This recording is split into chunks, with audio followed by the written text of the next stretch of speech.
Para kaum ibu, sebentar kita akan mendengarkan firman Tuhan. Kita berdoa terlebih dahulu supaya Tuhan memberikan kepada kita hikmat, akal budi, kebijaksanaan untuk mengerti firman-Nya. Terima kasih Tuhan kalau Tuhan senantiasa memimpin kami untuk kami bisa mendengar kebenaran firman-Mu Tuhan. Karena kami sadar bahwa firman Tuhan akan menuntun kami untuk kami hidup benar, tidak menyimpang ke kiri, tidak menyimpang ke kanan dari kehendak-Mu Tuhan. Kami boleh hidup sesuai dengan kehendak Tuhan. Terpujilah nama-Mu dalam nama Tuhan Yesus Kristus. Haleluya. Amin. Para kaum ibu, pada kesempatan ini saya akan menyampaikan kebenaran firman Tuhan yang saya beri judul 3 hal yang dituntut oleh Tuhan. Sekali lagi, judul kebenaran firman Tuhan yang saya bawakan adalah 3 hal yang dituntut oleh Tuhan. Bacaan Alkitab kita ambil dari Mika pasal yang ke-6 ayat yang ke-8. Berbunyi demikian. Hai manusia, telah diberitahukan kepadamu apa yang baik, dan apakah yang dituntut Tuhan daripadamu, selain berlaku adil, mencintai kesetiaan, dan hidup dengan rendah hati di hadapan Allahmu. Jadi di sini dengan sangat jelas bacaan Alkitab kita mengatakan bahwa Tuhan telah memberitahukan sesuatu yang baik bagi kita. Tetapi juga Tuhan menuntut kepada kita 3 hal. Apa ketiga hal itu? Mari kita akan menggalinya satu persatu.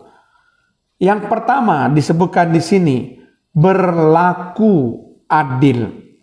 Apa maksudnya berlaku adil? Berlaku adil adalah hidup dengan standar hukum Allah. Sekali lagi, berlaku adil artinya hidup dengan standar hukum Allah.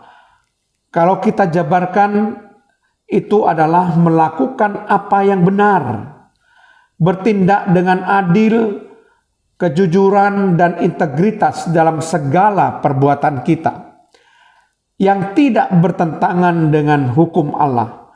Mazmur 37 ayat 27 sampai 28a mengatakan demikian. Jauhilah yang jahat dan lakukanlah yang baik, maka engkau akan tetap tinggal untuk selama-lamanya, sebab Tuhan mencintai hukum. Kemudian Amos pasal yang ke-5 ayat 24, tetapi biarlah keadilan bergulung-gulung seperti air dan kebenaran seperti sungai yang selalu mengalir. Jadi dalam kedua ayat ini dengan sangat jelas mengatakan bahwa Tuhan mencintai hukum. Itu sebabnya kita harus melakukan hal yang baik, menjauhi kejahatan. Dan juga dikatakan harapan daripada Tuhan agar ada keadilan yang bergulung-gulung seperti air. Jadi kita harus berlaku adil, hidup dengan standar hukum Allah. Tuhan sendiri adalah Allah yang adil. Kalau saudara baca di Yesaya 30 ayat 18, bagian B dikatakan di situ, sebab Tuhan adalah Allah yang adil. Itu hal pertama yang dituntut oleh Tuhan. Kita harus berlaku adil, harus hidup dengan standar hukum Allah. Kemudian yang kedua disebutkan di dalam Mika 6 ayat 8 ini, mencintai kesetiaan. Di dalam terjemahan bahasa Inggrisnya itu lebih tepat, dikatakan love mercy. Love mercy artinya mengasihi orang lain dengan hati Allah. Jadi mengasihi orang lain dengan hati Allah, berbuat kebaikan yang disertai cinta kasih kepada sesama, berbuat kebaikan kepada orang lain dengan murah hati dan belas kasihan. Itu maksudnya love mercy. Artinya saudara, ada kasih yang melandasi perbuatan kita. Ada kasih yang melandasi kebaikan yang kita lakukan kepada orang lain. Jadi kita bukan cuma sekedar melakukan kebaikan kepada sesama dan bukan sekedar merupakan kewajiban, tetapi ada rasa kasih, ada rasa cinta yang mengiringi perbuatan baik kita. Dan jika ada rasa kasih atau rasa cinta yang mengiringi perbuatan baik kita, maka kita akan melakukannya segala perbuatan kita tanpa rasa terpaksa, tanpa harus disuruh. Kita akan terus-menerus melakukannya. Bukan cuma sekali saja kita melakukan kebaikan lalu selesai, bukan. Karena ada rasa kasih, rasa cinta yang melandasi perbuatan baik kita. Kita mengasihi orang lain, kita berbuat baik pada orang lain karena ada kasih yang melandasi. Jadi saudara sekalian, perhatikan bahwa Tuhan sangat menyukai akan kasih setia. Bukan persembahan, korban sembelian, tetapi kasih setia, belas kasihan itu lebih utama yang Tuhan lebih sukai. Dalam Hosea 6 ayat 6 bagian A dikatakan, sebab aku menyukai kasih setia dan bukan korban sembelihan. Jadi bagi Tuhan lebih penting kasih setia dibandingkan korban sembelihan. Tidak ada gunanya kita mempersembahkan korban sembelihan kalau kita tidak memiliki kasih setia. Dalam Matius pasal 9 ayat 13a dikatakan, jadi pergilah dan pelajarilah arti firman ini. Yang ku kehendaki ialah belas kasihan dan bukan persembahan. Jadi belas kasihan itu amat sangat penting. Bukan persembahan yang kita persembahkan, bukan. Jadi kalau saudara mempersembahkan persembahan sekalipun besar, tetapi kalau tidak dilandasi dengan belas kasihan, Tuhan tidak menghendaki. Lebih penting belas kasihan dibandingkan dengan persembahan. Jadi kalau kita ingin memberikan persembahan kepada Tuhan, mari landaskanlah persembahan itu dengan belas kasihan yang ada di dalam hati saudara. Memberikan persembahan dengan hati yang penuh belas kasihan. Nah, itulah sebabnya kita harus mengerti apa yang diingini oleh hati Allah yang harus kita lakukan. Nah, tuntutan Tuhan yang ketiga di dalam Mika pasal 6 ayat 8 adalah di sini dikatakan bahwa kita harus dikatakan hidup dengan rendah hati di hadapan Allah. Jadi kita harus hidup dengan rendah hati di hadapan Allah. Artinya apa hidup dengan rendah hati di hadapan Allah? Artinya kita belajar untuk mengikuti arahan Tuhan dan menempatkan Tuhan dalam pusat hidup kita. Jadi Tuhan menjadi pusat hidup kita dan menempatkan Tuhan sebagai bagian yang pertama. Bukan diri kita sebagai bagian yang pertama, tapi Tuhan sebagai bagian yang pertama, tempat yang pertama. Memprioritaskan Tuhan, itu yang dikatakan hidup dengan rendah hati di hadapan Allah.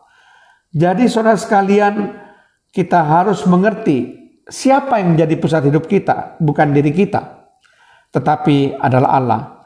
Siapa yang menduduki tempat pertama dalam hidup kita, bukan diri kita, tapi Allah.